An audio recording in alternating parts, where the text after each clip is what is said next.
बात कही हजरत ने, मैं अर्ज कर देता हूँ।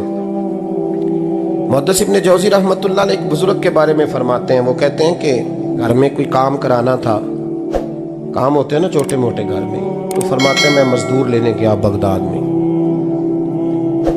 चौकों पे मजदूर सारी उम्र का मजदूर ही है ना बेचारा। अमीर तो अमीरतर होता जा रहा है और गरीब गरीबतर हो रहा है। हमारे तो पीर भी लोगों को कह रहे हैं फकीर हो जाओ, खुद अमीर होते जाते हैं, खुद रोज बरोज अमीर हो रहे हैं। दुनिया को कह रहे हैं फकीर हो जाओ। तुम भी तो थोड़ा फकर इख्तियार करो ना भाई, जो दर्स दे रहे हो। इल्ला माशाअल्लाह, सबकी बात नहीं करता।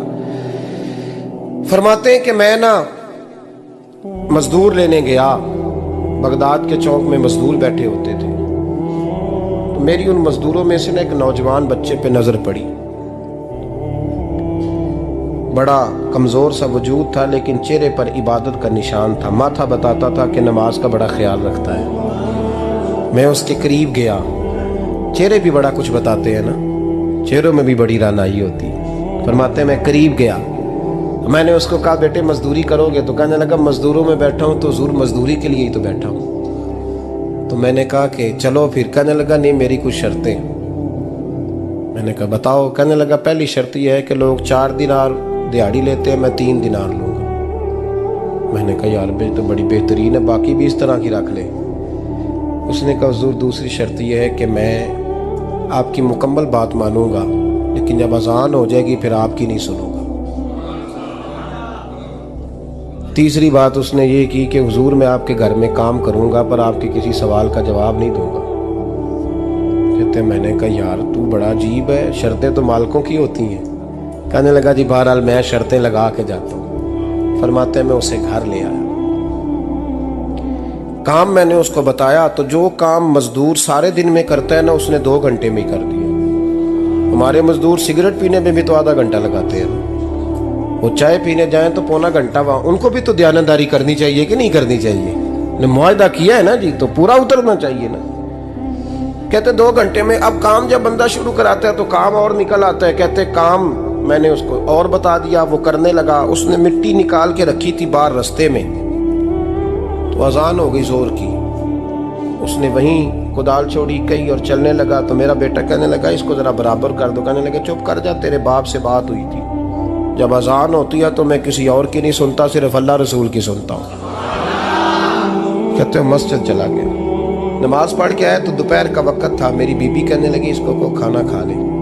कहते हमने कहा खाना खा लो, तो कहने लगा मैंने रोज़ा रखा हुआ, रमज़ान भी नहीं था, नफली रोज़ा रखा हुआ। फरमाते हैं शाम हुई, मैंने 3 दिनार दिए, तो मैंने कहा तेरा नाम क्या है? कहने लगा मैंने आपसे कहा था मैं किसी सवाल का जवाब नहीं दूंगा।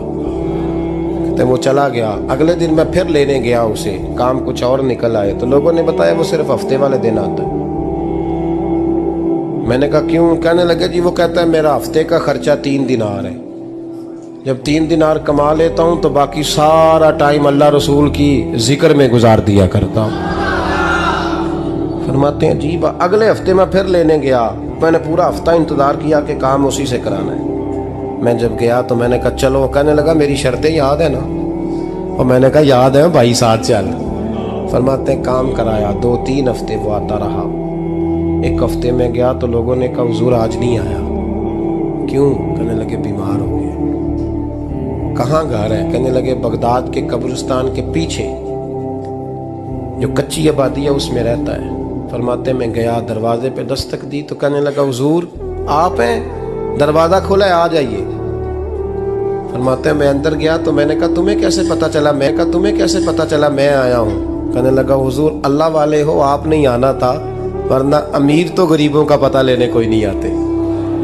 कहते मैं करीब गया तो कहने लगा मैं आपका इंतज़ार कर रहा था, तेज़ बुखार है, तप रहा। जेब से कुछ पैसे निकाले, कहने लगा ये पैसे रखने। एक अंगूठी निकाली,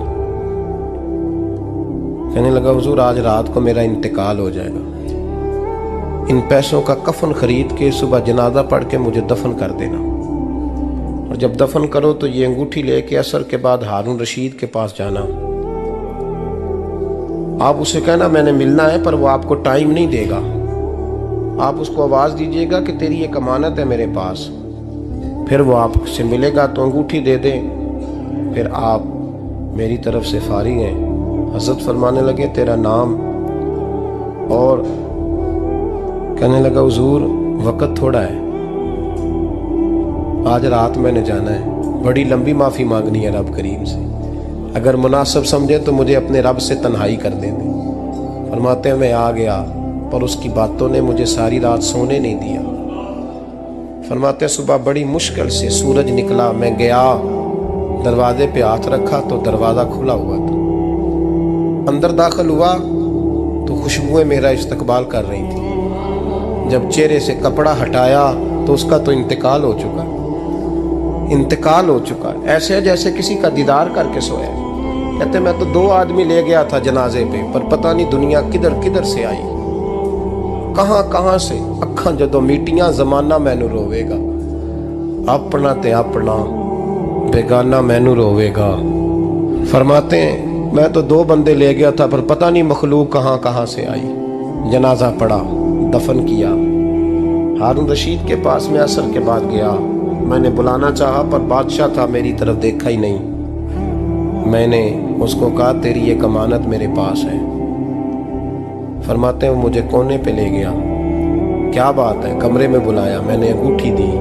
हारून रशीद तो चीखे मारने लगा, कहने लगा अंगूठी वाला कहाँ है?